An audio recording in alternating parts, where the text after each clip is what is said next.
Hello and welcome back to Sounds of Silvestri, a chronological journey through the continuing filmography of Alan Silvestri. On today's episode, we'll be covering Back to the Future from 1985. My name is Clarence, but you can call me the actor?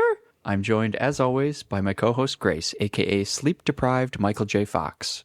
If you're going to build a time machine into a car, why not do it with some style? You know, has there ever been a movie that has its main product placement is just them saying that the car is kind of a piece of shit over and over again?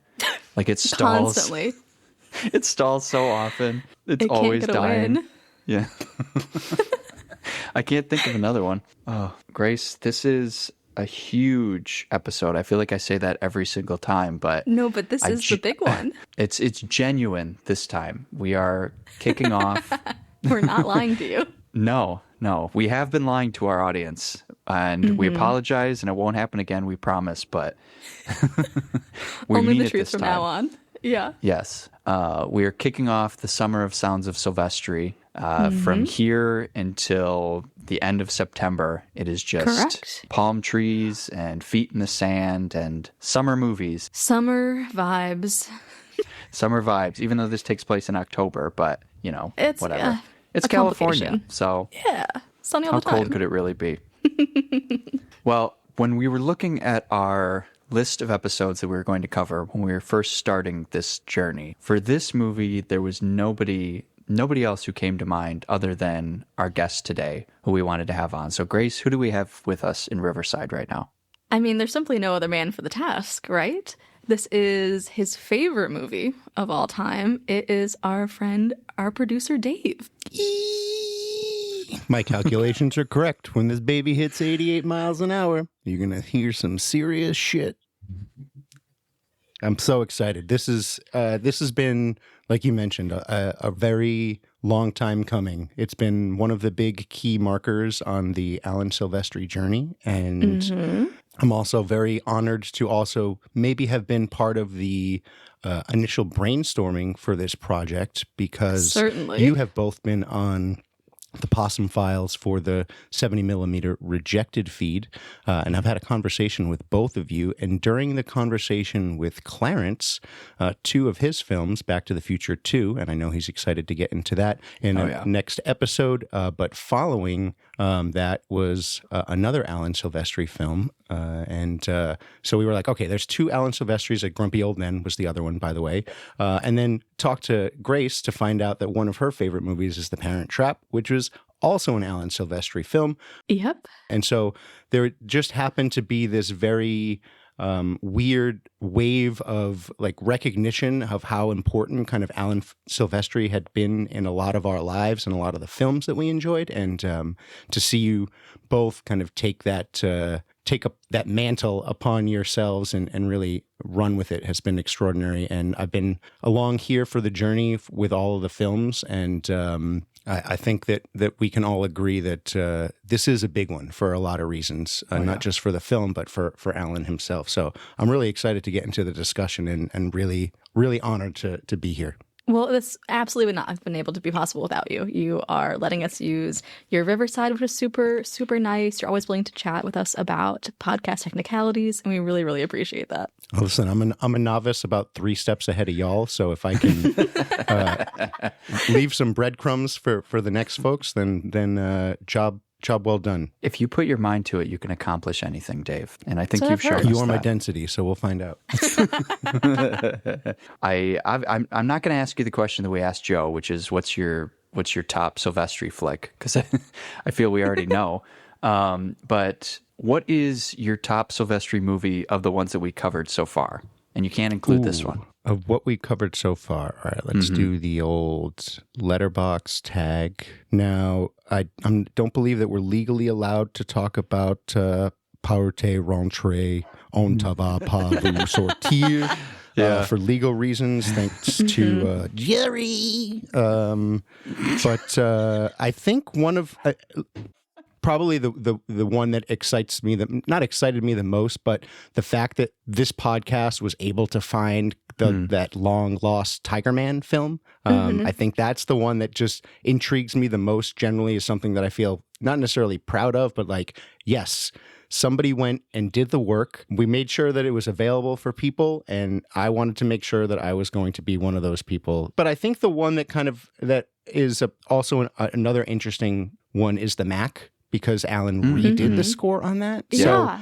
So from a movie perspective, I thought it was, probably a pretty standard 73, some blaxploitation, some comedic elements there. But to have him go back and redo the soundtrack, really, I would love to hear, did you guys discuss why they made that choice? Or was it just like a release? They wanted to, it was like a re-release, right? And so they just said... it was Richard Pryor and then one other actor whose name I forget at this moment had become more popular, so they wanted to capitalize on that. Yeah, I think it's just really intriguing that even from a composing standpoint to take that challenge on, such in early in his career, to be like, all right, here's the old score. I mean, I don't even know what the old score sounds like. Did he take any of those, intonations or chord structures and kind of implement that as kind of honoring it? So I wonder if Alan would ever sit down, or if he's ever sat down and kind of really gone through on a kind of case by case basis to talk about his process and like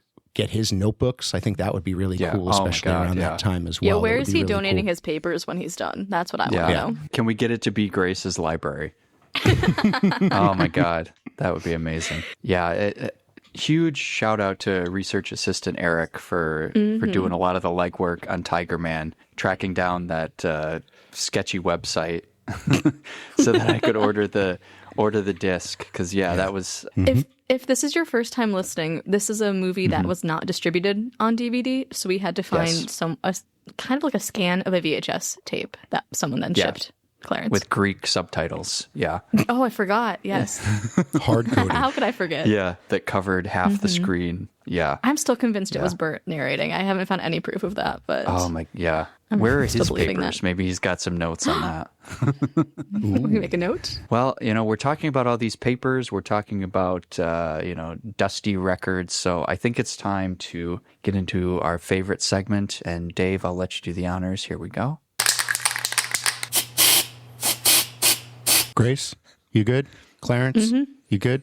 Hold on. Wait, hold on. All right. We cleared. We've cleared it out. We've cleared it out. Sure, that was a lovely listening experience for everyone. New listeners have immediately turned it off. Yep. Sorry, Adam. Well, this is Clearing the Air. This is our segment where either we apologize and correct false information that we erroneously shared in past episodes, or we bring up new information that will supplement past discussions that we've had. So we've only got a couple from our last episode with Joe Jazzy. We covered Cat's Eye. I encourage people to go back and listen to that. It was a great discussion. And so one of the ones we were talking about was waterbeds, which were really huge for a short period of time. I think I read that at a certain point they accounted for like 20% of all mattress sales in the U.S. or something, which is kind of crazy. I had a waterbed. There you go. At the time, I had a waterbed in the mid-'80s. So around the time that this film came out, I was one of those few. First-hand waterbed experience on the show right now. That's straight from the source. Yeah, but one of the things that we talked about was, I think Joe asked whether or not you ever had to change the water or treat it. And Grace, you were very sure that I think it was your grandparents, right, had a waterbed? I mean, I don't know. They had one. I don't know if they treated it or not. I shouldn't point fingers. I'm unsure. You're I didn't backtracking. ask. I should have asked. God. But you were very sure that they didn't treat the water. But I never what heard I read about is that you were never there when they were dumping I'll text him right now. We'll see if I get an answer by the end of the episode. Okay, great. Live on the show. But what I read is that it was recommended every 6 months to prevent mold. Whether or not people actually did that every 6 months is the big question, because I think you're supposed to replace your mattress topper and clean stuff a lot more often than everybody does too. So maybe that contributed to the fall of waterbeds. Everybody was developing mold. Well, I mean, the requirements to do that would essentially be, to fill it, you had to do one of two things.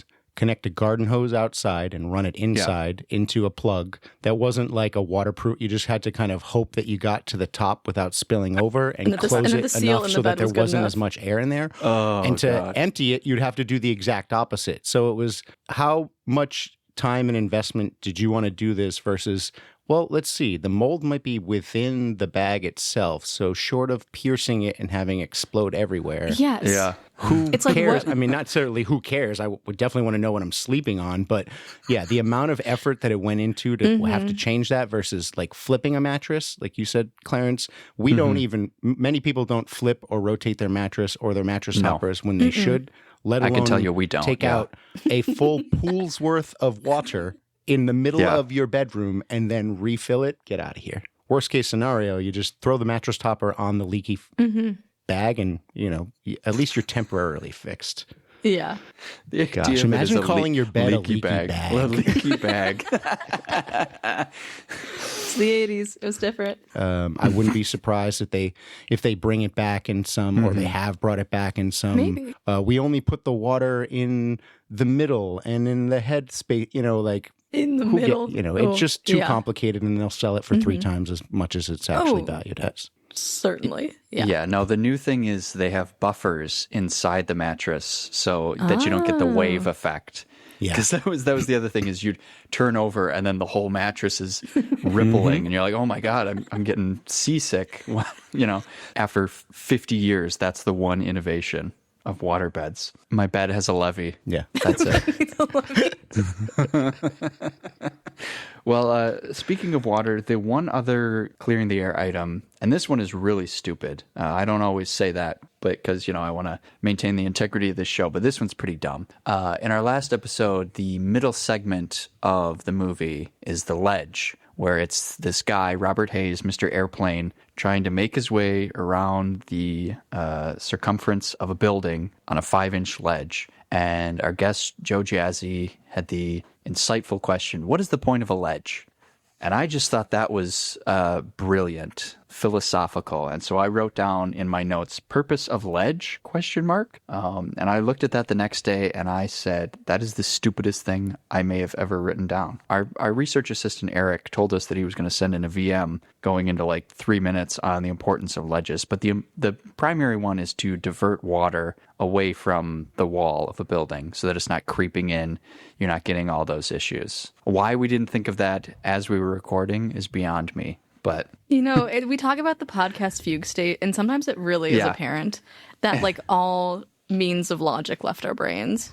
well, it was Now, so see, Clarence, I thought we were hot. getting into the actual composition of ledges. I was going to ask, when the building in the movie was built, was it pre or post Portland cement? Because that could also have a factor into would be able to actually hold up a giant person as they're crawling around, because as you mentioned, a lot of the ledges are architecturally there for either decoration or to cover some pipes or basically help water away from the building. So have you ever been on or have like attempted like a fake ledge or like the balance beam from like a women's gymnastics? It's only like 4 inches. Like that's big. Like try imagine doing that all the time, like walking around. And that was what Joe was saying. Joe that's- was like, I can do this. And no, I mean, He was so confident. Yeah. In perfect circumstances, yes, Joe. But I was also like, did you see the wind that was howling? You kick the bird all you want, but the and wind not to howling put him on would have blast. whipped you off. Yeah. but he did fall down the steps in January and sprain his ankle. So like, So he can't handle stairs, but he thinks Sorry, he, Joe. he wants Sorry, to make sure Joe. that he's staying horizontal. Any verticality, he might. That's it true, Seems that's like an he's added going to have element, some problem right. with. So Yeah. steady as Joe goes. we have a breaking news missive from my grandma. coming over the wire. We don't really remember about treating it. However, we never had to change the water. And then she wanted to know why. So I said we were just curious, just talking about it. I don't think she knows what this is. How long did they have that waterbed that they never replaced the water? Probably like 4 to 6 years. I don't know. Maybe less Yeah. than that. I'm sure. I don't know. I feel like the conversation's over, but I'll ask her later when I talk to her. Thanks, Grandma. And that's news from Grandma. She loves to chat on the phone, so we talk a lot. Aw, Grace, I think we should get into our movie, which has a very notable ledge scene. And I think it backs up what Dave was saying about whether or not these things could actually support a grown man, because as we see, it is not particularly successful in doing so. So, Correct. What do you think? Let's get into it.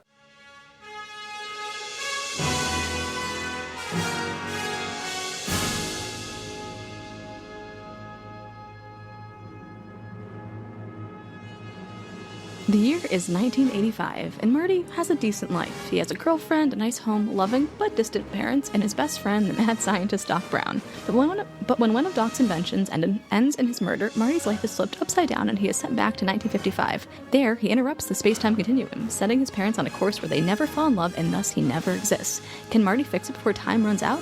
Let's hope he can get back to the future.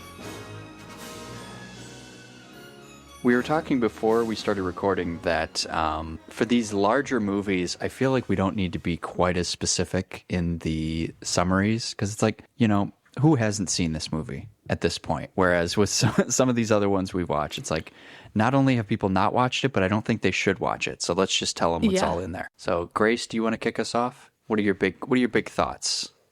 Gosh, this is where he truly comes into his own in a way that we think of where he will, this is what I think of when I think of Alan's music.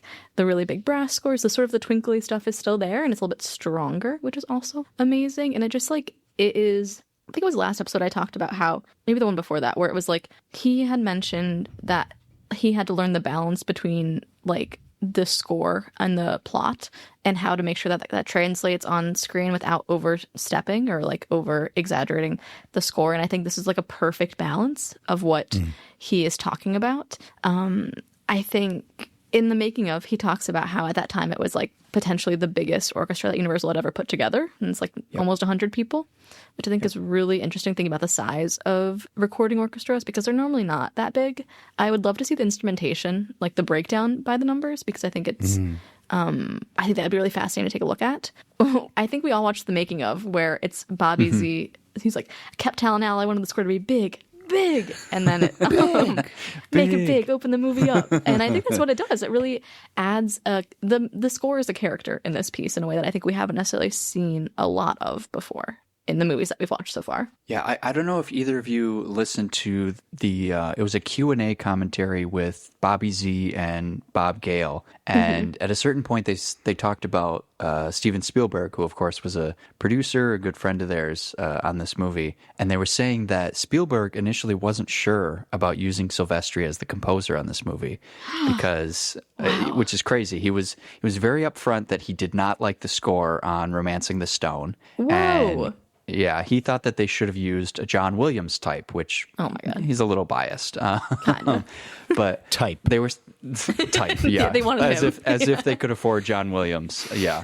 But they were saying during one of the early test screenings, they didn't have all the score put together yet, so they had some stuff that Alan had done, and then mostly stock music. And so during one of the screenings, Spielberg heard a piece of music that he really enjoyed, and he leaned over and he said, "Okay, see, that's what your score should sound like."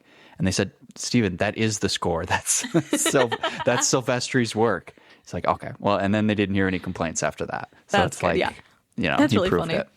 Yeah. I think this is where last week I talked about how Alan was repetitive in a way that didn't help, but I think this is where he realized that repeated motifs are a good idea and do help emphasize important aspects of the movie in a way that with last week with Cat's Eye, it was because the pieces weren't connected really in any way, it didn't make much sense for the score to be repetitive in that way. Yeah, and the repeats, because they are a character and because they are kind of core themes, they allow you to connect to some of those disparate scenes. If you're kind of wonky about where we are, future, if you're not convinced on the whole time travel, it lifts the certain kind of moments that, hey, this is an important piece. You might want to pay attention, or, if you're connecting to it, you should be able to feel the emotional swell matching along with Alan's attention to the movie. And like you mentioned, Grace, in previous episodes around starting to find the match of the film. I think we see in the behind the scenes that, he and Bobby Z are side by side on the soundboard, really interacting with each other. And because it's a partnership. of the passion in that project, I think he was able to get exactly what, Zemeckis wanted out of it, but also Zemeckis was there in the moment to be yes, no. And so being able to have that constant back and forth in a creative endeavor like this, I think gave him ultimately maybe the confidence that we hadn't seen in his music before in the film.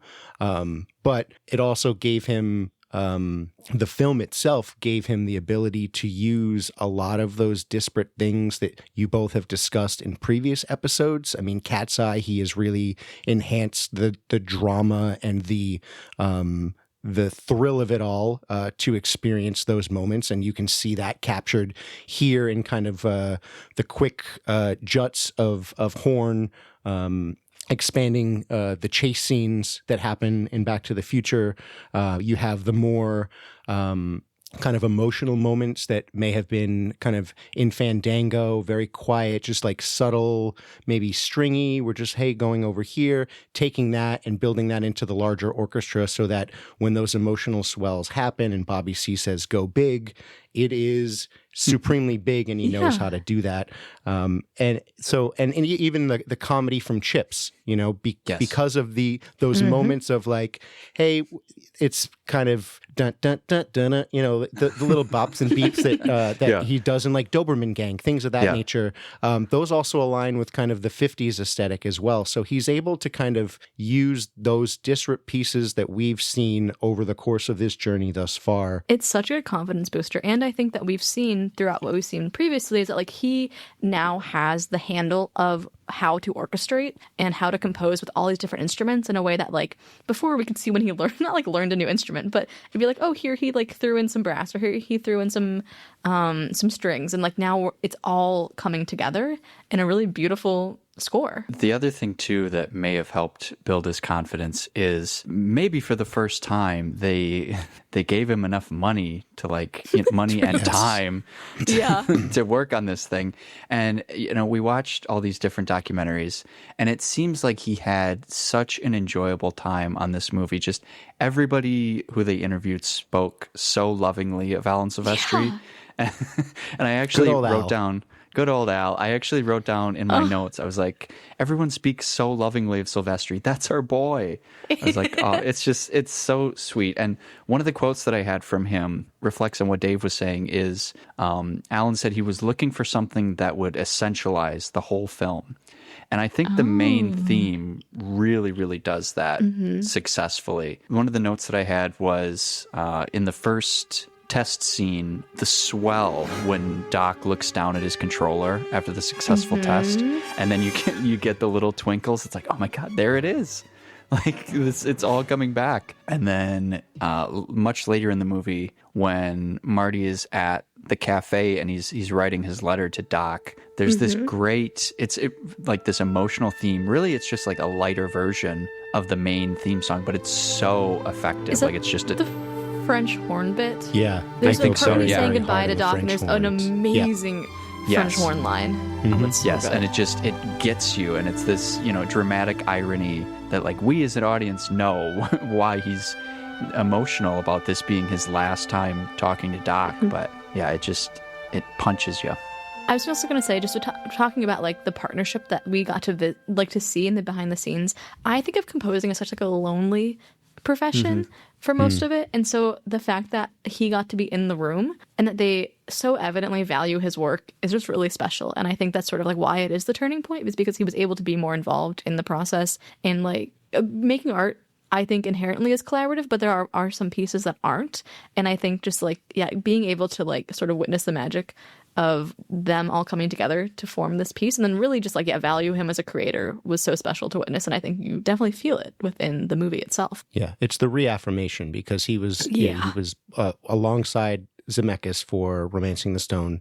It's a testament to wanting to work with somebody, whether it be on a movie set or when you work with somebody in a normal everyday 9 to 5. Like, you want to be surrounded by people that make the job easier, that make the job fun, that challenge you to be better at your job. And it seems like throughout all the behind the scenes that we've experienced together, that you can see that even through the classic movie making unknown that always happens, and the steps that you have to take to kind of fix something that is just inevitable, the decision to shoot on the back lot all you're really hoping for is that the value of those choices come out to be something that is exciting. You always hear about, the films that have really bad experiences or, the Stanley Kubricks that give you 57 takes and sure, they get exactly what you want from an amazing experience, but it's grueling. It seemed very, other than Michael J. Fox having to work Oh my kind of two God. jobs at once, grueling. Let's talk about that. Oh my God. Talking about how enjoyable this experience was for everybody. They also weren't sure that it was going to be successful. They were obviously, everybody who works in a movie hopes that it's going to be, but until they had that first full screening, they didn't know for sure.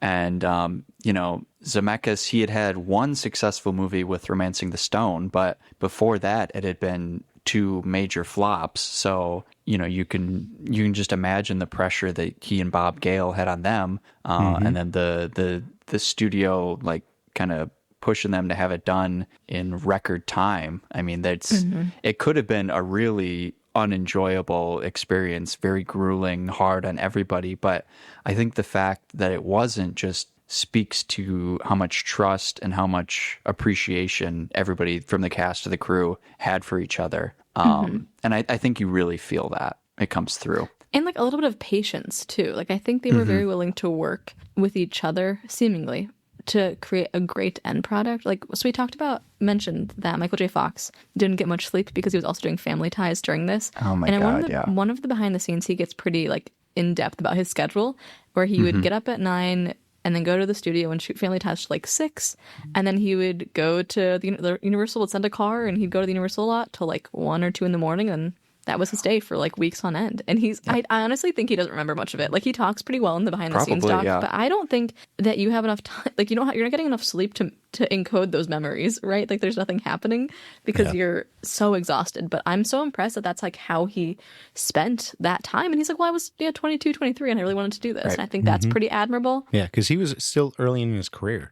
So he really had generally one of the things known about the film is that, they kind of wanted him. And then, because of the Family Ties issues, they couldn't have him. And seeing Eric Stoltz in there, just like with his weird kind of... It was interesting, yeah. Yeah, like Beakman style hair for a moment there was interesting. And you can immediately see the tenor difference between his performance, because he was prepared. This is a prepared performance. He knew he was getting the job.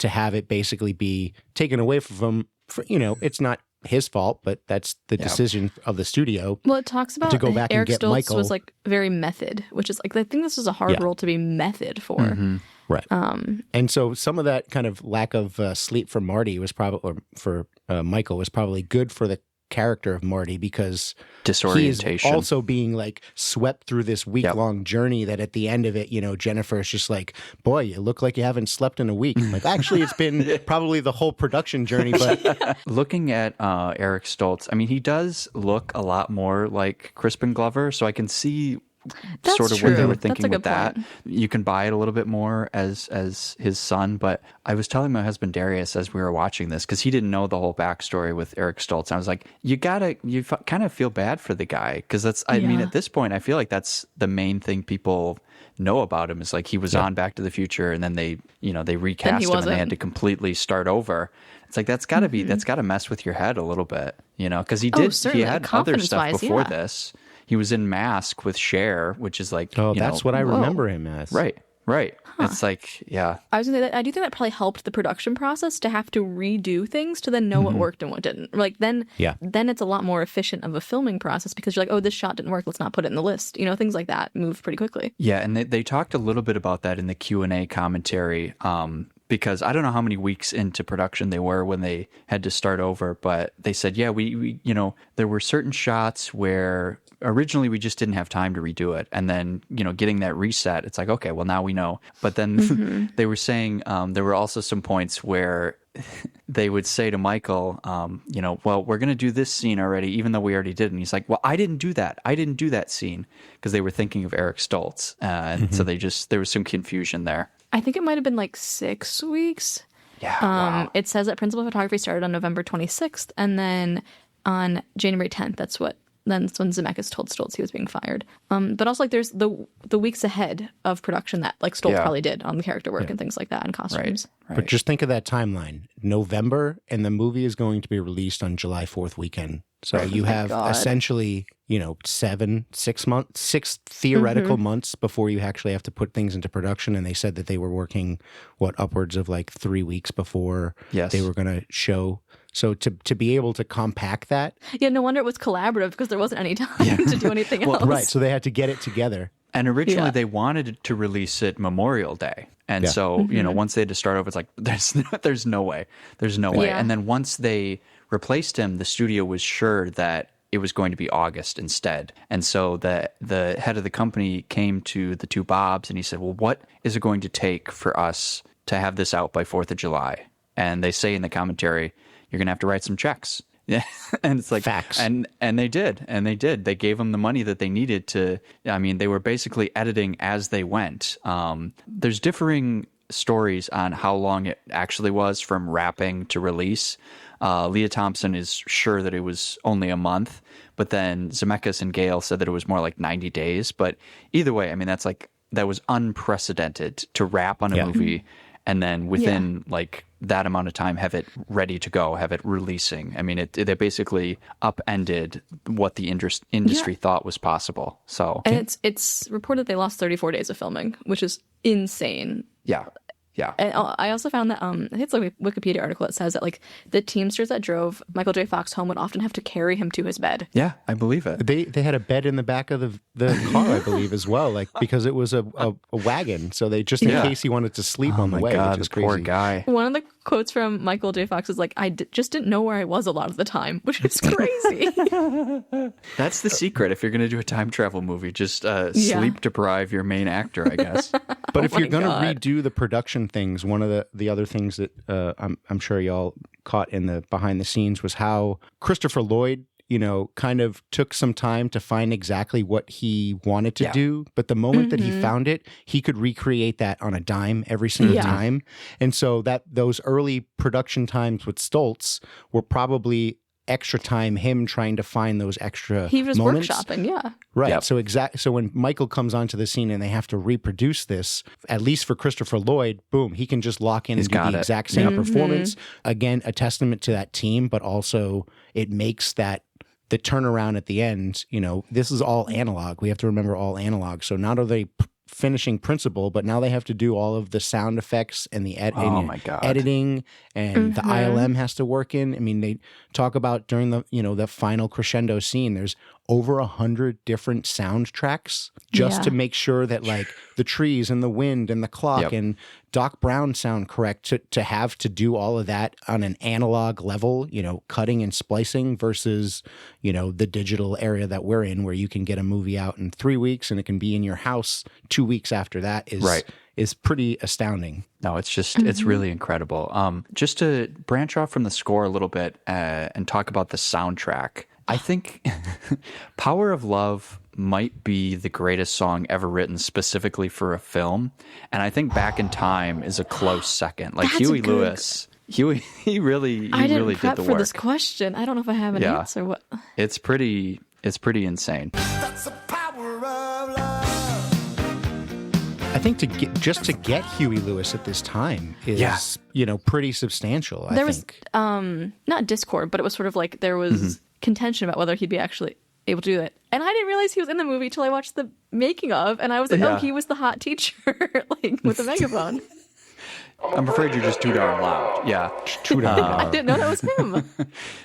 I watched so many documentaries about this thing in a short span, so I don't remember which one they said it in, but Silvestri was actually the one who gave Bobby Z the idea of using Huey Lewis. And it's like, the sports album had just come out, so he was just starting to his star was rising. So the fact that they were able to get him is amazing. And then the discord, Grace, that you refer to is, at this time, most studios, if you're going to have a central soundtrack song, you want it to be named after the movie. So that then if it's playing on the radio, you can say, well, that's Back to the Future from Back to the Future. But Huey Lewis did not want to do that. He's like, I'm not writing a song called Back to the Future. It's not going to have all this. Good for him, because that's stupid.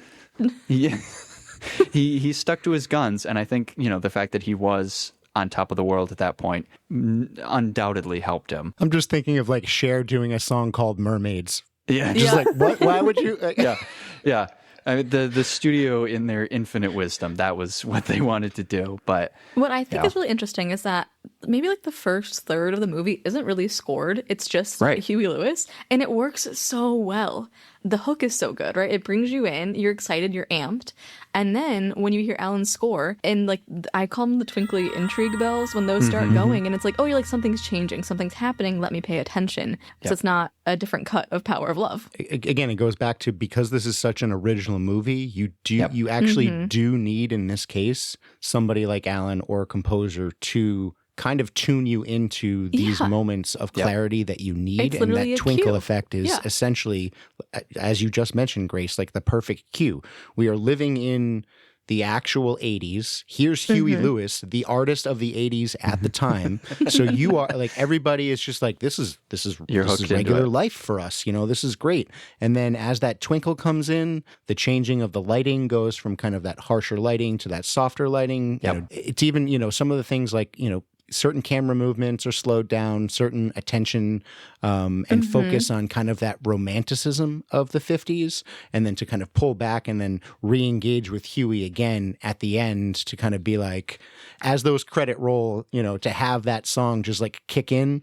When Kathleen Kennedy talks about like people hitting the roof, like I can imagine like, oh yeah, let's go. Just like going that nuts. Car takes off, gosh, golly, it's got to be something super, super special. I can't imagine what it must have felt like to have that experience for the first time. Talking about how this goes back to 55, there was a little bit of pushback because at the time people thought that it was still too soon to do a 50s period piece. It had only been 30 years, which is kind of funny to think about now, because I feel like we have like 90s period pieces or 2000s period pieces. Like the thinking on that has just really shifted. People are more willing to go back in the past. And I think that's what part of this movie did, is that like really make it an option to do so. Talking a little bit more about the score, I feel like I bring this up a lot when we talk about the score, but the way that Alan is able to build tension just through his instrumentation is really masterful. It builds so subtly just from the beginning of the Biff versus George scene outside the dance all the way through to their first kiss on the dance floor. Like it's just building and building and building, and then you finally get that sort of like release. You can take a breath, and then we get into Johnny Be Good, and it's like, oh my god, and then you're straight back into oh, but he still has to get back to 1985. Oh my god, we're not out of it yet. I've seen this movie like a million times, but the score in the clock tower sequence still like every single time I'm still worried about whether or not Marty's going to make it. Yeah. Like I looked at my arms on this rewatch and I'm like, I'm sweating. Like why? I've seen this. I know he makes it. Why am I so? And like my heart is beating out of my chest. I'm like, I know how it goes. Like why is this still having such an effect on me? It's amazing. Because I tend to not like time travel. The actual beat of the stressful. clock as well. Oh, really? Oh, I never picked up on that. So when the clock goes, so good. He's never on beat. So the clock will be like tick, and then all of a sudden something else will come in. So it just keeps you visually and audio-wise, it keeps you just off center. And because I believe the magnitude of the orchestra is it's basically like, as Christopher Lloyd said, you're not acting anymore. You're just kind of viscerally going through the experience of being quote unquote on a ledge, having to make these decisions, and then you see this weird, lion face. So he's a genius, is what we're hearing. It's wild. Yeah, blowing our mind genius. As we record this. That is crazy. Grace and Dave, did you have any other notes on the score or the soundtrack? Did you have like a favorite moment, or like a moment that always sticks with you? Because like for me, it's definitely the clock tower sequence. I think I was surprised at how much I liked the goodbye scene this time and how much that stuck with me. But I don't know, there's something really special about that main theme. It's so good. Yeah. Hard to top it. When it kicks in, it's just, I'm on my knees.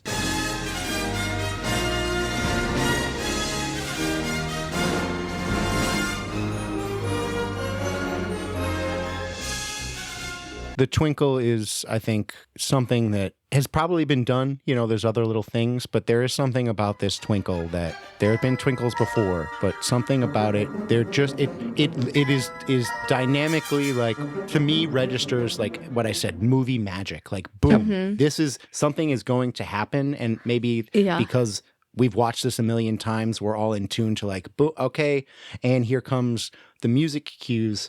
But I think like one of the things that, because it's the emotional crux of the film, for the propellant to get home, I think is really sometimes missed under the major score themes sometimes. But those deep emotional moments, I think, again, are one of those things that allow the zaniness of time travel films to feel not as... a little grounded. Yeah. To make them feel a lot more grounded. Yeah, and I think that something that helps with that is that the science it's a little bit fleshed out in a way that it makes it believable. Like we're not diving too deep into the scientific background of it, but it's just enough that you get it, that you're like, oh, like this sounds like it could be plausible, which I think is really interesting and really just great script writing. And I think Bob Gale does a great job with the script if we want to transition out of the score. But I think the writing's really clever. And the fact that they said it was not, you know, it was kind of a difficult time to write because there are so many permutations to get right and so many things that are reliant on each other that if you change one thing,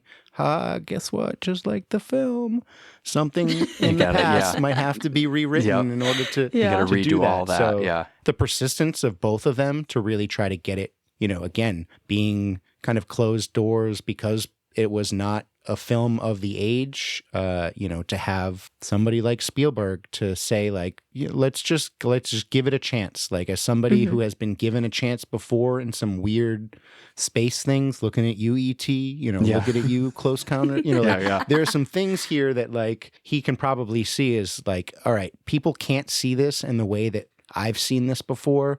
What can I do to use my, moment of power here in my early career to kind help of my friends. Yeah. Well, Grace, what was your first big point outside of the score? Did you have like a major, what was sticking out to you? Been the writing and just how smart I think it is throughout. And there are like little winks and nods and things like that. But I think there are other aspects that really help flesh out the characters with just like a line or two. I mean, like Biff, right? One of the worst characters. And you don't have a lot of him from the beginning. Like you see him come in and he's like, you didn't tell me a car had a blind spot or whatever. And it's like, wow, this guy idiot. sucks. Yeah.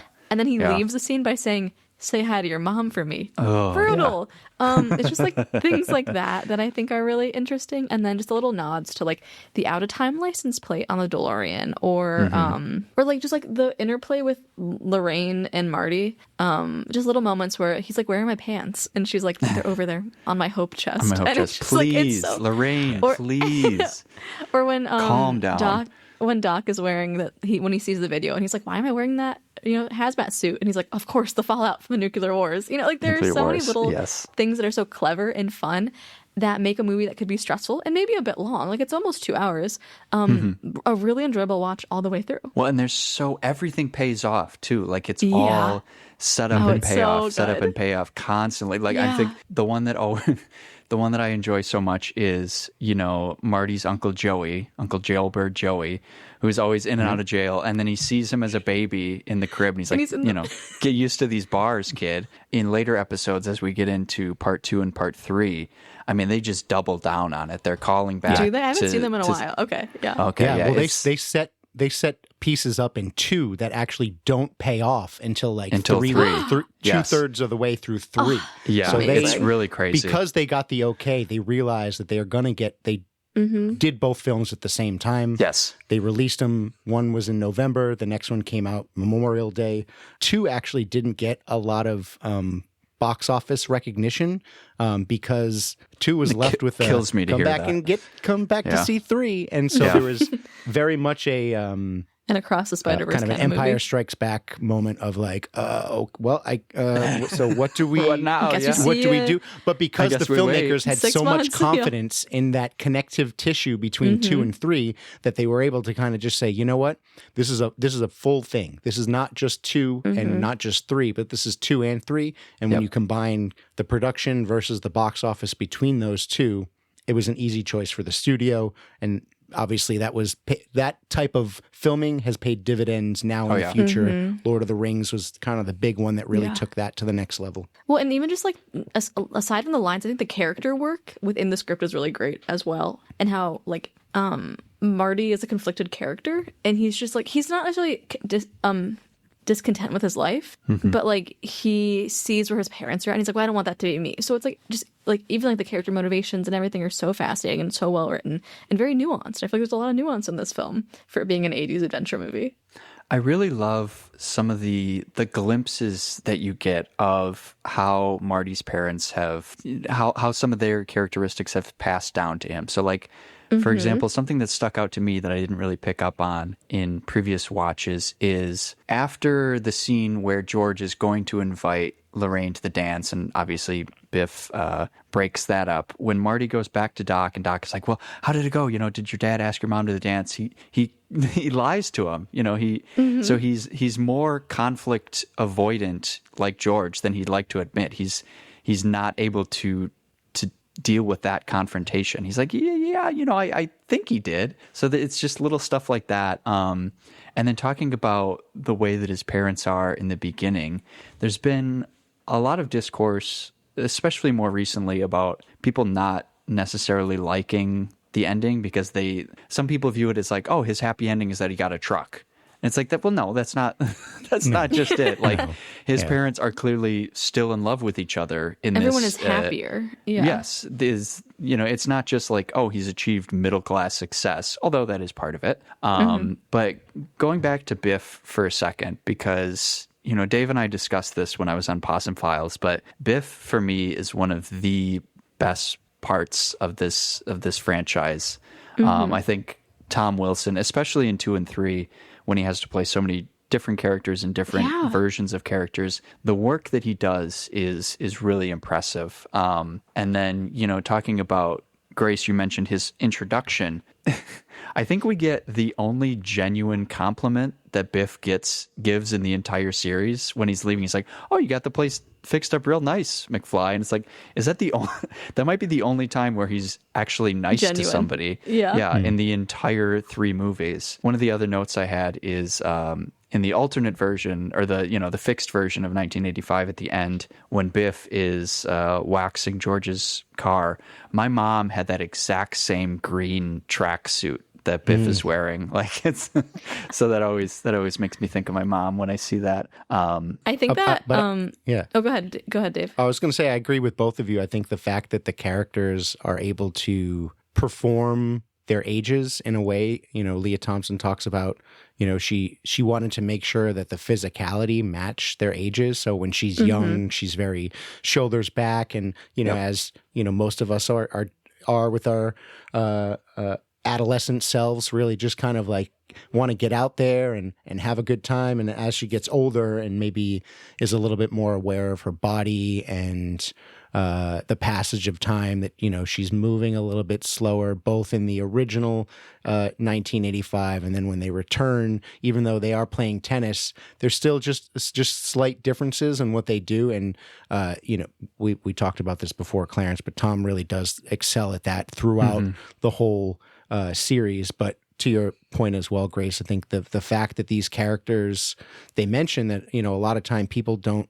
At that time in the film industry, the younger actors were usually played by somebody else. So to have them do this and really focus on making sure that makeup was able to align with their vision allows those characters to be lived in, so that you know who you are in the 50s, you know who you are in the 80s. And so you can, as Clarence said, in the way that kind of those traits have passed down to Marty, they can extend these traits that they're learning and mastering in the 50s to say, okay, how would my character behave 30 years down the line, having 3 kids or doing whatever? And so to be able to iterate on that throughout the whole series is also a testament to just the choice that they made to keep them all the same character, no matter what generation or time frame that we were in. It's like you would have to identify as an actor like some core tenets of the character, and then make sure that those are pretty not like on the forefront, but they're always something you're thinking about as you're portraying each version of the character. And then I think in the way that you mentioned, like Leah is sort of like very like loose and flowy and then becomes like more like uptight as she grows up. I think like you see George have the opposite, where he's very like shoulders intense in 1955, and then the first version of 1985 he's very loose and like sort of swinging like his arms around. Doesn't really care anymore, right? Like he Yeah. has nothing to be tense about in that same way, which is interesting. Well, and they mentioned too, it was, going from portraying the age of 17 to 47, it was tough not only for the makeup artist because, it almost would have been easier if they were playing like 70 or 80-year-olds because it's That's like, what they okay, were we know saying, what to yeah. do with that. Like just massive, wrinkles and stuff. But then also as an actor having to go from those two ages, 47 is a very specific age where you're not like, you're still in kind of the middle of your career. You're not quite to the point where like you're Dave's starting like- to yeah, Dave's age. Pretty close. Yeah. Did you feel there was a realism to those performances, Dave? Yes, as a mid-40s person myself, I mean, that's kind of all you really want, right? Is you want to have a comfortable life, and hopefully that if you have children, they're going to live in this world in the best way that they can, and that you've raised them the way that you can. And again, you can see the difference between just the rearing of the children and how they react, across the board, just different personalities. I mean, Lorraine is much more of a drunk, not hiding anything, but that just those minute ways that they are able to invest themselves into the character. Yeah, can't say much more other than it's another reason why this film shines the way that it does. I do think that old age Biff kind of looks like John Voight, though. He does. He really does. We've talked about like the central three. We've talked about George, Lorraine, and Marty. I feel like we should talk a little bit about Doc, about Christopher Lloyd's performance here. Yeah, I mean, God, I love Doc Brown. Yeah, I mean, what can you say, really? I think a moment in the making of that really opened up the character to me is when they talk about how they had envisioned him as being part of the Manhattan Project, and I was like, oh, that makes so much sense. Like, I want that. Like, I'm not advocating for a prequel, but I would love to read that script. Yeah, I want to know more about that. I love Christopher Lloyd's old school like stage actor approach to building Doc's character, and then just his reaction faces I think are really underrated. Like just some of the like 1 or 2 second faces, like when Einstein first comes back and he's walking over to the car and the steam shoots out. And so they're like, okay, well, Einstein's probably dead. And there's this kind of like smirk that he does. He's like, oh, okay. I'm not sure what I'm going to open the car to here. Or, when he's talking about the idea of breeding pine trees, and he does like this kind of like cross-eyed look for a half second. He does so many little things the guy like that. breeding pine trees is the weirdo. Meanwhile, right. You are in your, put a thing on your head and try to read somebody's mind. Yeah, sure. Little self-awareness here. You can tell from, the time that we spend with 1955 Doc, you can see how much of an influence Marty had on him, just making him more of like a normal person. Because he's like a complete weirdo when we meet He's him. like a He's recluse, talking, yeah, and like he sees the poster for a dance. He's like, oh, a rhythmic ceremonial ritual. It's like you just call it a dance. Like like be you do normal. exist in this world, right? Yeah, like, right. Like you're not I an think alien. he's such an interesting character, and like he had that big mansion, and then like he had to sell it or like it burned down. I tried to find that newspaper clipping that talks about the mansion burning down, but it's in like sort of like the lorem ipsum language, so it's not really real necessarily. I talking about weird character, but I love when he goes to Marty, like to school with Marty, and he wears that, like he puts on his like dress up outfit, and it's like a crazy pattern shirt, and it's just like he's trying, but he doesn't really know what he's trying to achieve. I think it's really really cute. We're not in the Bahamas, good sir. I don't know why you're. We're not at the beach. The seersucker might not necessarily work. Maybe not. Christopher is obviously roots all of these films in a weird way, considering how wild his character is. But Christopher Lloyd, it feels like always has been another one of those actors that has always kind of been around and has been a part of the movies that I grew up with. A huge fan of One Flew Over the Cuckoo's Nest, and he's a young patient in there, and you can kind of you can see his reactions there. The dynamic presence that Christopher Lloyd brings to the character, I think, is again one of those things that if he did not it's not an overacting, Right. I don't want to say it's an overacting, but his energy, the way that he was able to kind of land his energy from kind of almost, day one, is pretty cool. I think just having him play off of Marty is also great because Michael J. Fox is a great straight man. So for him to be able to kind of just allow Christopher Lloyd to do what he does and have them both react off of each other the way that they do, the fact that they are still very close friends to this day. Yeah. To say that Christopher Lloyd is underrated is kind of weird, but He's an actor that I feel like has a lot of like personal integrity. And I think he came from a theatrical background, so I think that also really, you have to have pretty strong character work because you're doing it over and over again. You have to make sure it's consistent. And that's important to mention that like he immediately after this, Clue was released, and Clue is my favorite film. And just I think there's quite different characters that he's playing, and to have to do the big like grand Dr. Brown work, and then also like the smaller, more freaky Professor Plum, I think is so interesting, and just shows that his range as an actor in that 1 year. Yeah.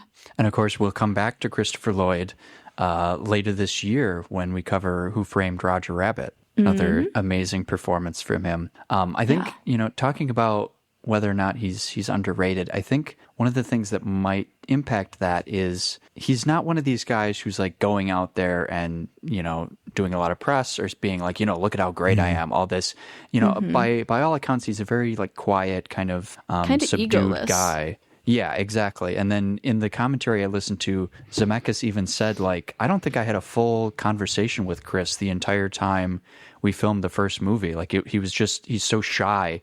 So a lot of the times it would be Zemeckis saying, okay, here's what, here's how you're feeling in this scene. Here's what we're going to do. And then Chris just saying, okay. And then it wasn't until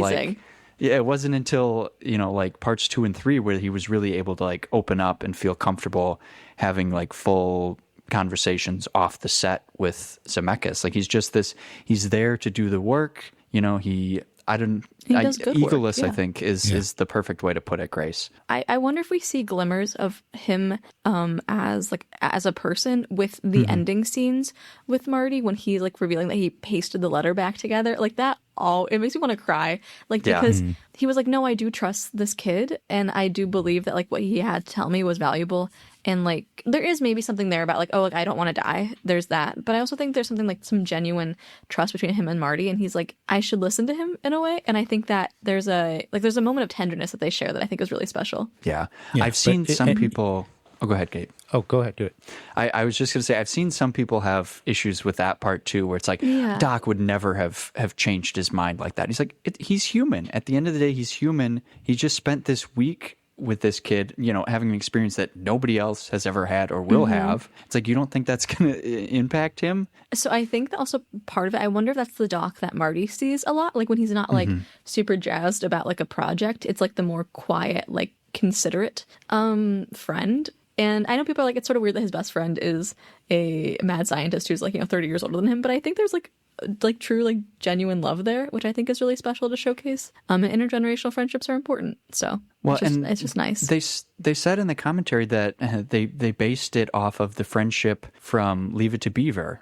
Beaver he was friends with. Oh, I forget if it was the postman or if it was somebody, but there's this older guy who they describe it as like he's essentially serving as his therapist, where whenever the Beaver had an issue, he would go and talk it through with them. And it's like, I feel like nowadays there is sort of a side eye that people give to, like you said, this friendship with an older guy, and maybe part of that's deserved, but at the time it was something that had been done in TV and in movies.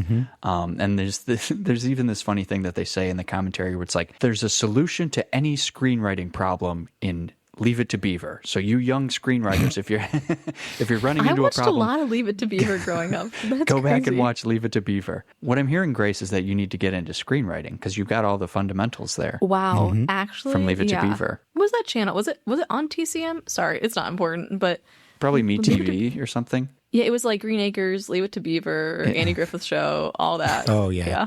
The central Donna Reed. lineup. Yeah. Yeah. Oh my God, Green Acres. I haven't thought about I watched that a lot in of Green years. Acres. Yeah. Yeah, the theme old song's school, locked. early original Yeah. kind of Nick at Night, where they were still running yeah. the black and white My Two Sons. Oh, yeah. I really this might Yeah, have been TCM, and then they but moved I'm into not the sure. color, so you got like the I Dream of Genies, and Barbara then Edith Show. now Nick at Night is running like Friends reruns, and I want to go ahead and jump off a cliff. Yeah, that's how it goes. That's time. That's time. That's time. When people talk about what, he wouldn't put the letter back together, I think that's BS. Yeah. Remember, he ripped up the letter, like you said, in 55. He has 30 years To think on it, about yeah. it and change his mind. And I don't know about any of y'all, but there have definitely been times that I've changed my mind on a day-to-day basis. I guarantee you there have been times where he probably put it back together and didn't read it. But Yeah. fundamentally, as we've talked about, the connection that they have shared between them and the knowledge that he will slowly gain over the next 30 years after being on this journey with this young gentleman, I think just there's no way that he wouldn't at least be curious enough to put it back together. If you want to discuss the reading of it, that's something different. But also, as you're getting closer, maybe at some point he actually recognized or realized, wait, I am dealing with the quote unquote Libyans. This is a very 80s enemy at the time. Yeah. But, like notwithstanding, like Enemy X is like, it might just be, if they're looking for somebody to make a bomb for them, there's a likelihood that they might take action against you. And so there could also just be the foresight that Doc actually finally realized that, like, oh, I did rip off these quote unquote terrorists. Yeah. There might be some repercussions. He certainly just kept the name on the van, so he's not that worried. Yeah. Yeah. He's identifiable. In the Back to the Future, the musical, they change the Libyan part to where he dies of radiation poisoning. That's how they alter that scene. That's tough. Interesting. Poor Was this Doc. when you were actually watching or when you stepped out to send the voicemail? No, it was a couple nights, so I saw it a couple times. Oh, okay. Just making But sure. honestly, the best part in Back to the Future the musical, which breaks down quite often because the car is really technically specific, is when the car first appears and you hear Alan's score, and it's so good in the theater. Yeah. But I got to see this thing. I mean, Kev loves the Peeping Tom song. We didn't and even I talk think about the it's- Peeping Tom. I know we didn't really talk about Crispin is what I was thinking about because he has, I feel like, a really hard part to Let's get into it. like to make it feel grounded, right? Like this is a realistic portrayal of a kid who's bullied all the time, but still Yes. has like passions and interests and like is just trying to get by. And I think he does it really, really well. But yeah, Kev loves the Peeping Tom song, which we didn't get any. Remember how we set out the call for Peeping Tom people to send in emails and no one ever got back to us? Yeah, there's No one no. wants to admit they're a peeping Tom. Hey, we said we Grace. would Come on. anonymize. We said we'd keep it Anonymized. anonymous. Yeah. Yeah. There's always paper. There's a paper trail. Yeah, true. Talking about George being bullied, there's always something very sad to me about the diner scene where Marty first meets George, and Biff and his goons are all bullying Marty, and there's something so tragic about it. Cuts back to George, and George is like laughing as if he's with the group. Yeah, it was in on It's the like joke. No, you're bud. you're not part of it. Like they're gonna go hate back you. to beating up on you, buddy. Like this isn't. But no, Crispin does an amazing job, and they talk a lot in the commentary about the struggles that they had trying to convince Crispin to do it a more conventional way, because he had some very some very I'm sure he clear made some ideas. big choices. Yeah. Yes, he felt that in the diner scene his hair should have been sticking straight up, and he was very He was very dead set on that. Or, in the changed version of 1985, the way that Zemeckis describes it is Crispin thought that the new George should have been wearing like baggy gray shorts and like a tank top. And they had to tell him like, no, Crispin, No. I don't think that's right. Like he was very clear about what he thought this character was. And he got so very upset when they would have to convince him to do it a conventional way. And This is why actors shouldn't necessarily direct. I feel like sometimes it's like you need to be able to step out of your space and your performance and understand what's best for the fabric of the movie as a whole. Yeah, you're free to do whatever method that you want, but again, the constraints are if your director is asking for something, You got to do it.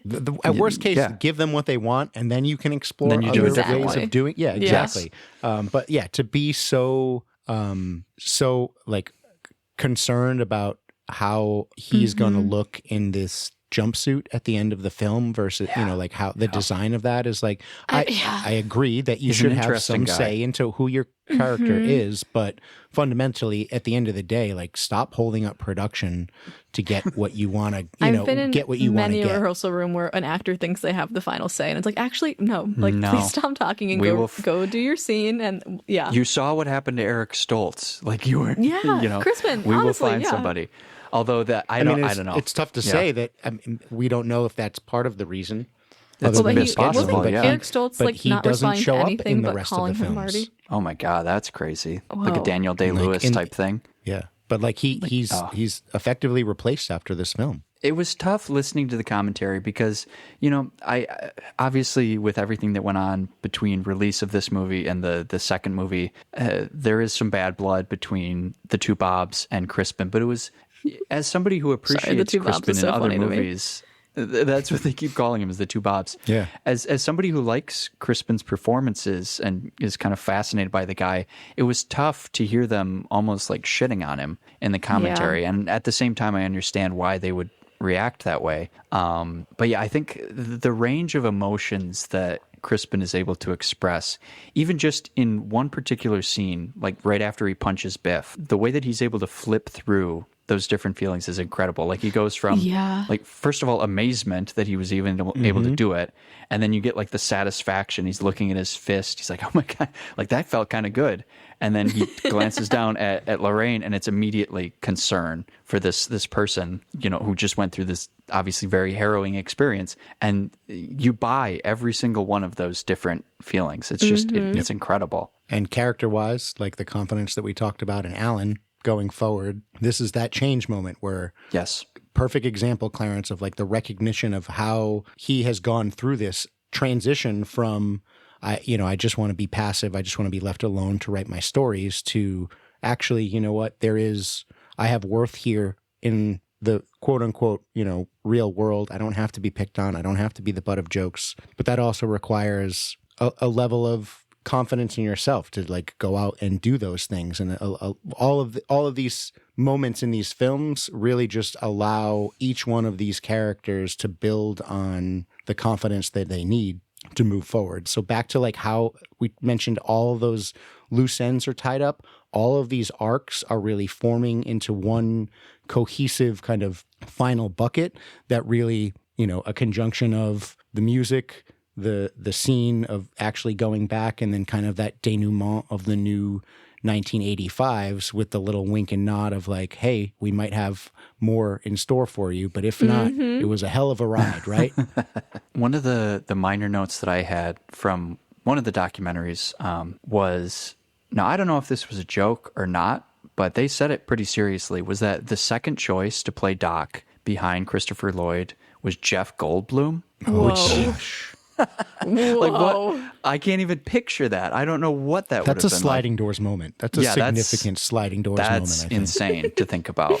Like what would that, it just doesn't compute. I guess one thing I did want to talk about, maybe that we did sort of glanced on, is the production design. I want to shout out Lawrence Yes. Paul, the production designer, and I loved in one of the making of dogs, they explained they did the 50s stuff first, and then they degraded it to get to the 80s in a way that feels really, really authentic for how like real time, weathers things, and I just thought it was like having to tackle all of that as a production designer seems insanely difficult, but Yes. he did it. And that's pretty wonderful. I think that's his name. Lawrence Paul, is that his name? Maybe it's not exactly. That sounds right to me. And they were even saying that was what guided a lot of their product placement choices. Was they wanted to pick companies that specifically had different logos in the 50s versus the 80s. So, that's why they didn't go with Coca-Cola, because that's been the same forever. It's just the cursive. They went with Pepsi because it's completely different. Or if you look in the background, they've got Allstate or Goodwill. It's all these companies that were The around. Goodyear tires. Yeah. Goodyear tires or Texaco or all this stuff. Just the choices to the background is really incredible. And Lawrence G. Paul worked with Bobby Z on Romancing the Stone. So they had so that there you partnership go. already, which I think is helpful to like have that dialogue then and be able to create something that you both can be collaborative towards. Yeah, just the freedom, like you Yeah. mentioned, having that lot freedom to do exactly what they wanted to do and achieve that significant differentiation from the the high gloss of the 50s that also aligns with, as they mentioned, these are the same sets that they shot in the actual 50s. So just having that kind of consistency in like the feel of the 50s and then being able to bring, Morning in America back in the 80s in a way that feels like actually real and not just like the quote unquote 80s that we see, the quintessential viewed 80s, what people want to see in the 80s at the end of the new 85. They do a good job of incorporating what actual real life is. And they even discussed how we don't really mention it all, but like it seems weird now that, hey, not only does, Marty get the car, but like they get, the dream 80s life of new furniture and It's going to be I get to be an BMW. independent writer. Like, Yeah. sure, it's a dream, but that's also, they kind of did that in a way that's like, this is supposed to be a kind of dream. This is the way that this is supposed to end. And the fact that they show in the central city of Hill Valley, it's a view of the 80s that, I mean, you really don't even get it now, but especially in the 80s was lesser seen because people, like you said, Dave, they have this like mythical view of what it was like.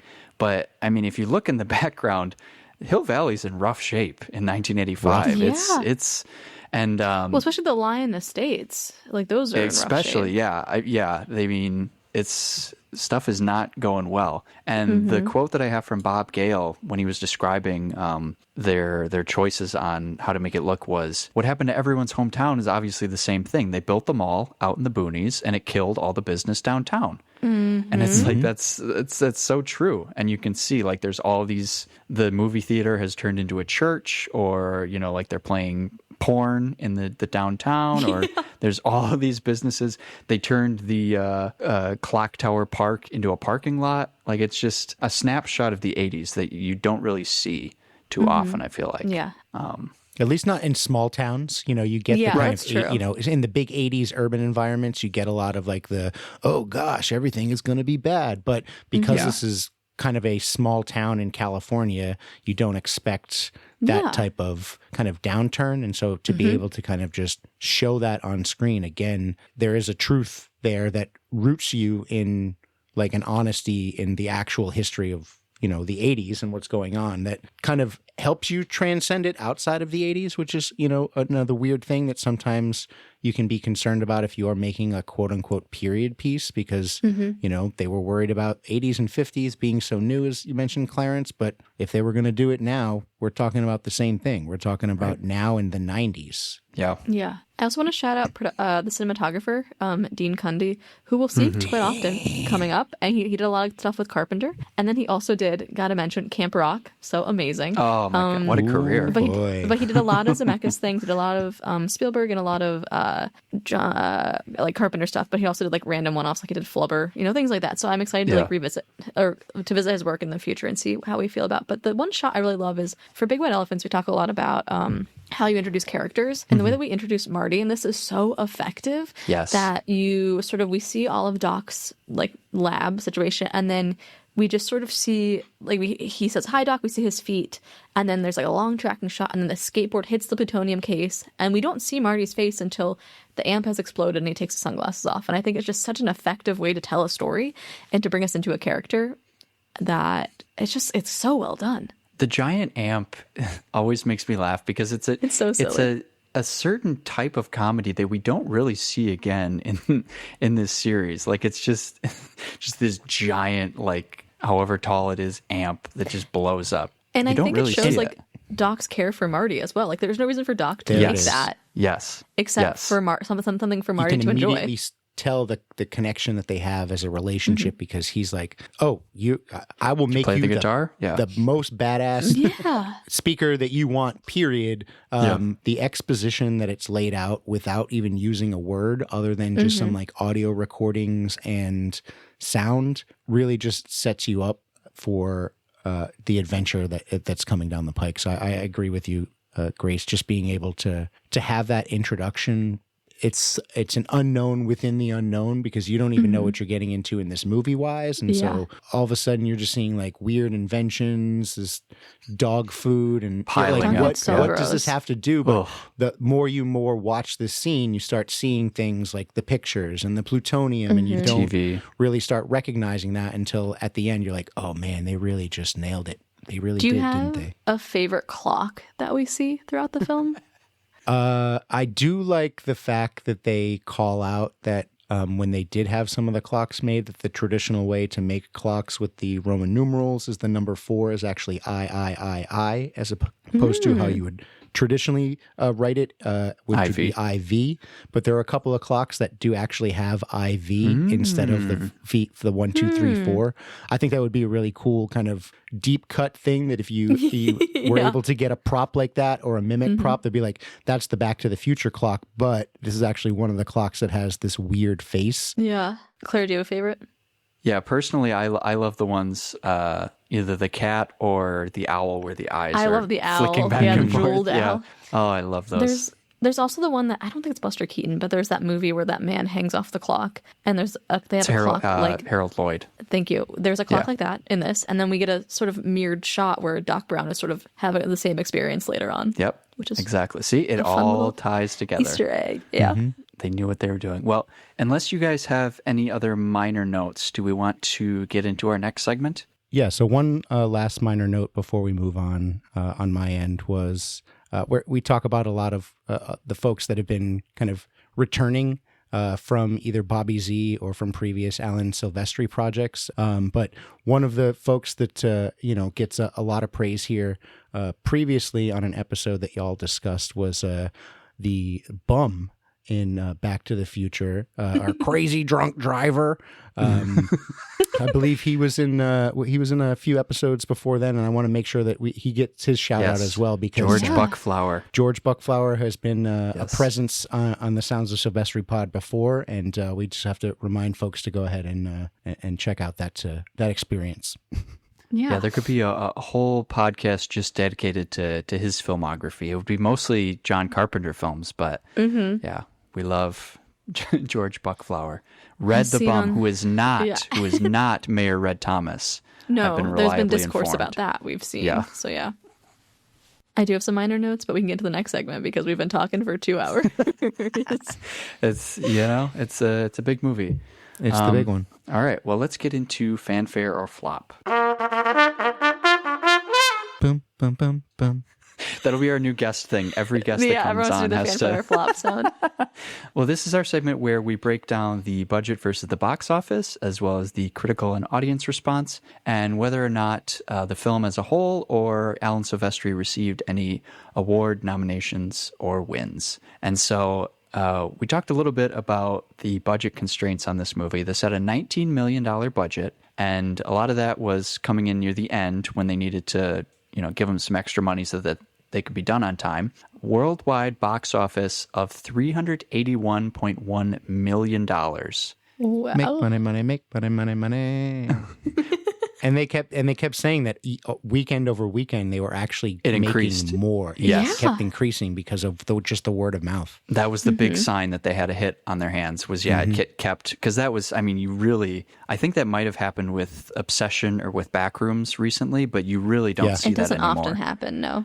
It was also the highest grossing film of 1985, which was otherwise considered kind of a bad year for movies. Compared to 1984, the ticket sales were down almost 20%. So Whoa. yeah. Bobby Z went big, baby. Yeah, He said, make you or know what? break. We're getting butts in seats. We're doing this thing. It had generally positive critical reviews. Gene Siskel said that it represented everything wrong with youth Taylor films, but nonetheless successfully demonstrated a relatable narrative, believable emotion, and good-natured humor. The LA Times, on the other hand, was a little more negative.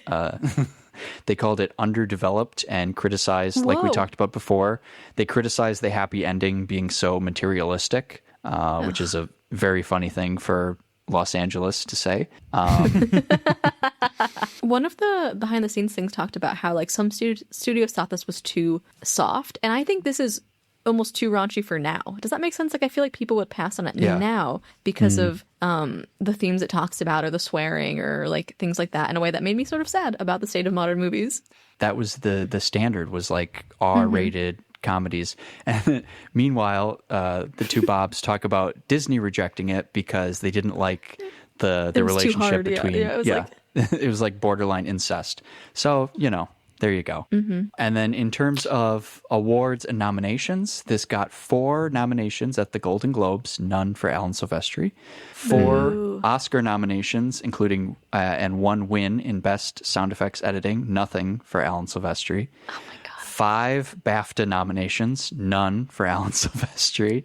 Jesus. 3 Saturn Award wins, including Best Science Fiction Film. And get this, a Saturn Award nomination for Alan Silvestri for Best Music. Our first We got nomination. one. Yes. Wow. And then 2 Look at our guy. That's our Grammy boy. nominations for Alan for Best Album of Original Score and Best Instrumental Composition. So Amazing. he finally that. gets his recognition on this thing. We're off. Well, do we want to get into the Alan of it all? Yeah.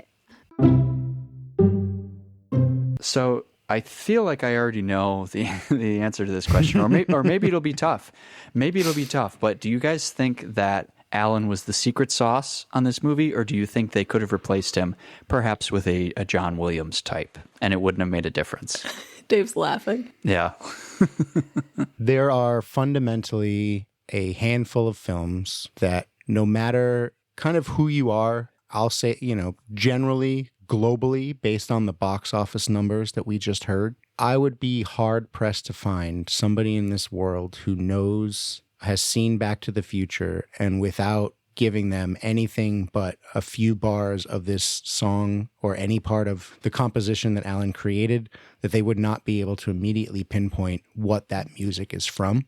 Yep. So aside from the film itself, the theme that he created and the music that he created has become so ubiquitous that not only does it essentially remove part of the movie, as we've discussed, as a character, that it would fundamentally changes everything, not just in his relationship to the movie industry and how he goes forward, obviously with the awards and stuff, but there's no way that you can separate this film, and it seems like, as we saw in the behind the scenes, the interaction that he had in being an integral part in making this film what it is, there's no way that you could replace this with anything else and have it be the success that it is.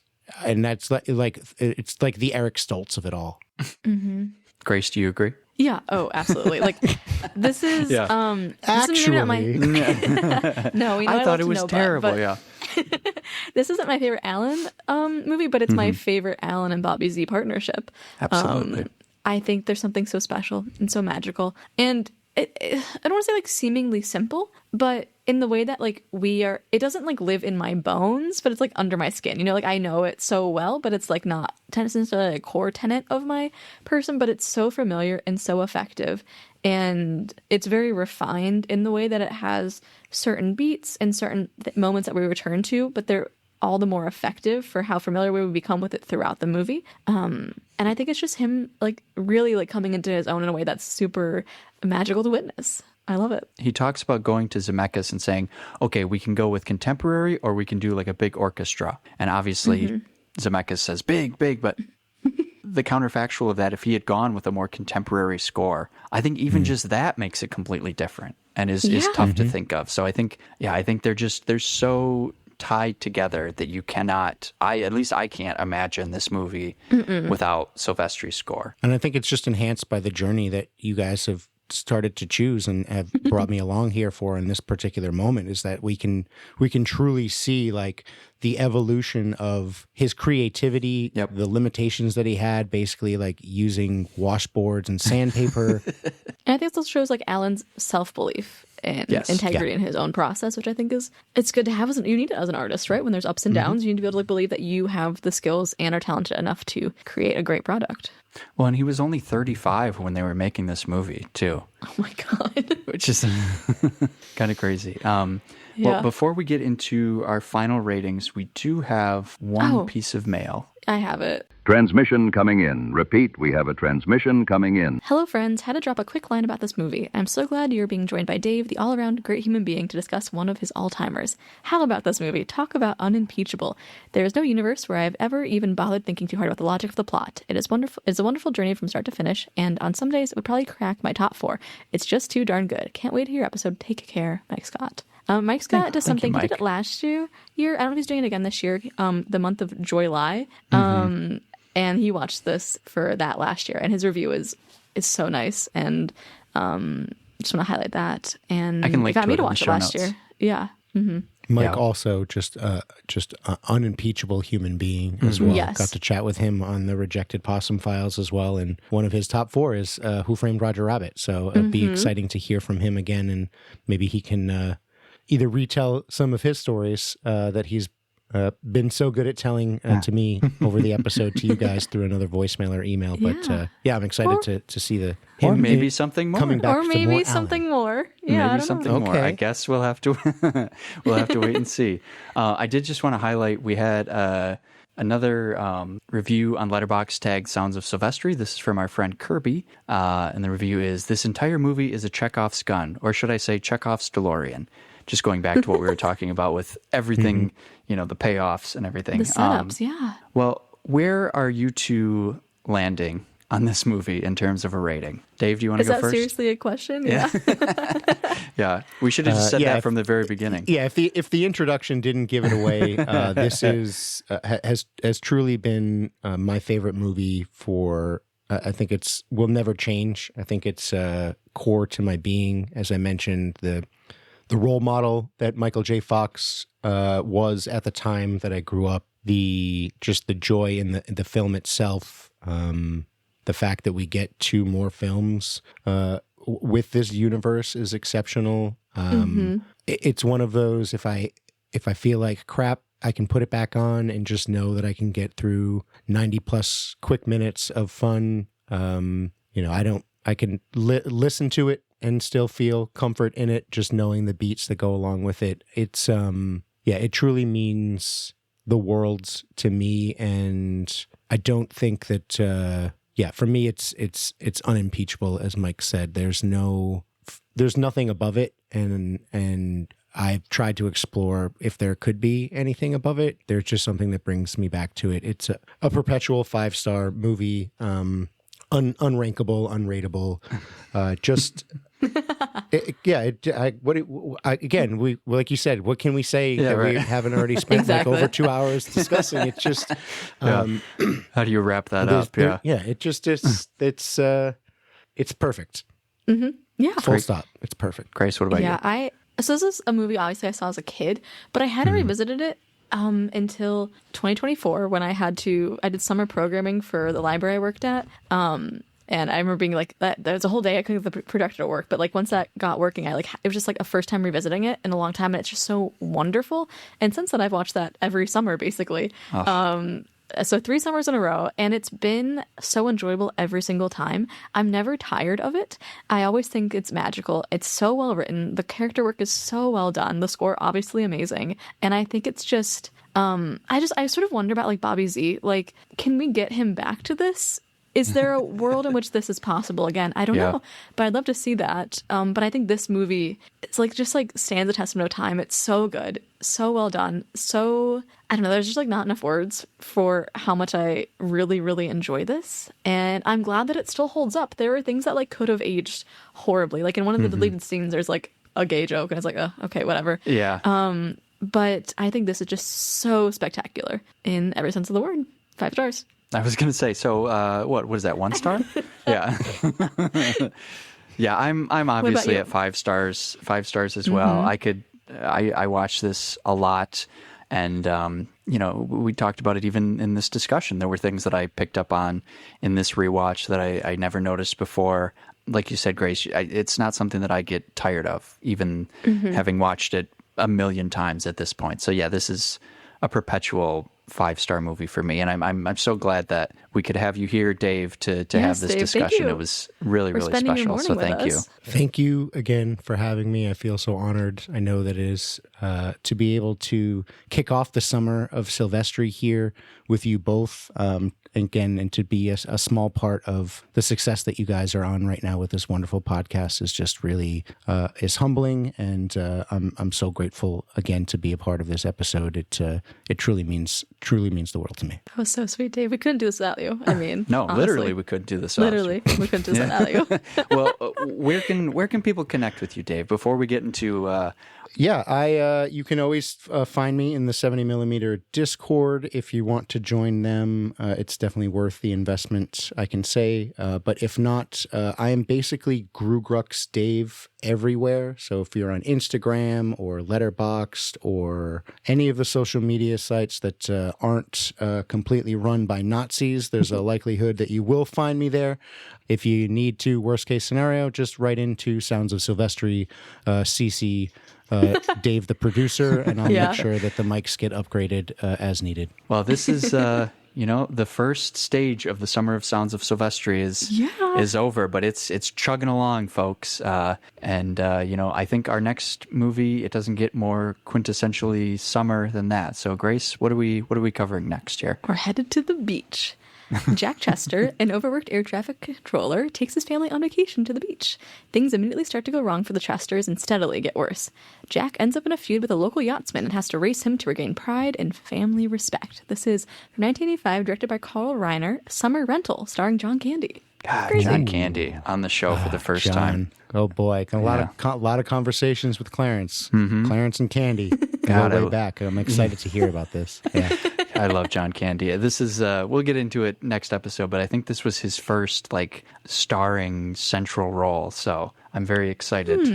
Okay, yeah. Well, that is next time, folks. If you want to connect with any of us or write into the show or find any more information, you can listen to the outro where Grace will tell you all of that. And check out our website, soundsofsilvestri.com. Thank you for listening to this episode. If you'd like to keep up with all things SOS, you can follow the show on Instagram at Sounds of Silvestri. You can also reach out to us at soundsofsilvestri@gmail.com or leave a message at 414-295-9966. We are both on Letterboxd. Clarence is at CK_LB and I am at GraceEllen_. This episode was edited by Clarence with production help from Dave and Ben. And as always, a big thank you to Alan Silvestri. Bye!